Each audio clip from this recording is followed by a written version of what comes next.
बिनानाव लाइमोन बिसिनि आनसलिकआ न'आव थांबाय ससियेल मिडियायाव फोसावबाय थांनाय बोसोराव बिफा गोमादों टाउनाव न' दङ खुनुरुखुम बिमाया फिसा दखान होयो ब्रह्म मिशनाव फरायो आरो जोंमा ब्रह्म मिशनाव फरायो जोंमा ब्रह्म मिशननि प्रिन्सिपालनि मददजों बिनानावा फरायनानै दिनै 89% आनो मेट्रिक पास खालामबाय ससियेल मिडियायाव ओंखारजोबबाय खौराङा गोरिब न'खर बिफा गैयै न'खराव 89% लानानै मेट्रिक पास जादों दिल्ली इउनिभारसिटियाव सासे बर' प्रफेसार दं जोंहा गहपुर दैमालुनि निरला रामसियारिया एबसुनि प्रेसिडेन्ट प्रमोद बर'नाव फन हरबाय नोंथां बे ससियेल मिडियायाव होनाया बबेनि सोर होनबा आंनाव सोंहरबाय प्रेसिडेन्टआ बे ससियेल मिडियायाव होनाया बिजनि आनसलिकनि नङा होनबा जोंना निरलाया दिल्ली इउनिभारसिटिनि प्रफेसार निरला रामसियारिया मदद खालामनो ओंखारदों नों डिटेल खबरखौ लानानै बेनो खिन्थाहरदो आं नोंनि नाम्बारखौ हरनोसै निरलाया आंनो फन हरबाय फंबाय बे सोरमा बोरै मा बाथ्राया नों खेबसे बेनाव थांनानै आं लाइमोनाव थांनानै लाइमोनजों आंखौ फन रायलायहोनांगौ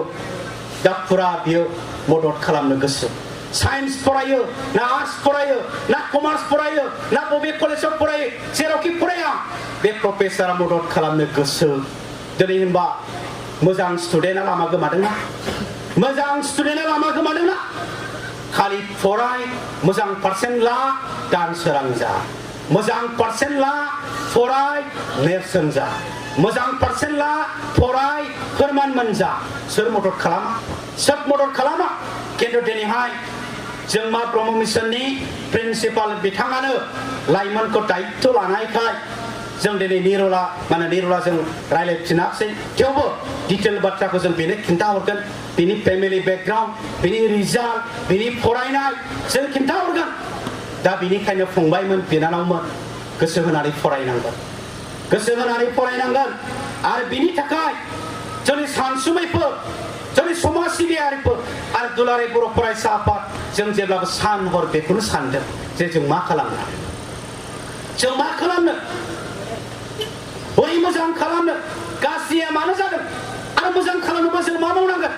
बेफोर खोथाफोरखौनो जों सानदों आरो बेनि थाखाय जों उनाव